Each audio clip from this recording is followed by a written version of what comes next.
महाराष्ट्र में भक्त हुए श्री त्रिलोचन जी परम संत सेवी श्री पंडरीनाथ भगवान के चरणों में ही रहते थे। पति पत्नी दोनों निवास करते थे, उनके कोई संतान नहीं थी। इसलिए उन्होंने जीवन भर क्या नियम अपनाया कि जो भी धन आदि उनके पास था, जो भी वैभव था, उन्होंने वो पंढरपुर आने वाले वैष्णवों की सेवा में खर्च करने का उसका मन बनाया कि यहाँ इतने दर्शनार्थी आते हैं, सबका भोजन प्रसादी सामग्री हमारे घर में बना करेगी। तो श्री त्रिलोचन जी पंढरपुर आने वाले दर्शनार्थियों को घर बुलाकर के प्रेम से भोजन पवाते थे।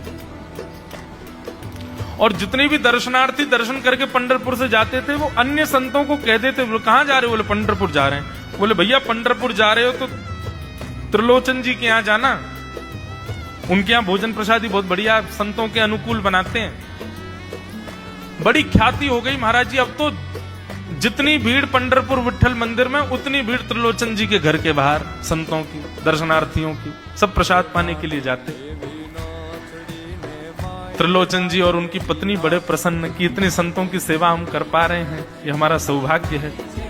धीरे धीरे दोनों वृद्ध अवस्था को प्राप्त हो गए। दोनों वृद्ध हो गए तो अब इतनी सामग्री बना नहीं पाते, कोई सेवक नहीं था, स्वयं बनाते थे पति पत्नी मिलकर के। अब तो ऐसा हो जाता, कभी कभी दाल लग जाती, जल जाती, रोटियां सेकते तो रोटियां जल जाती।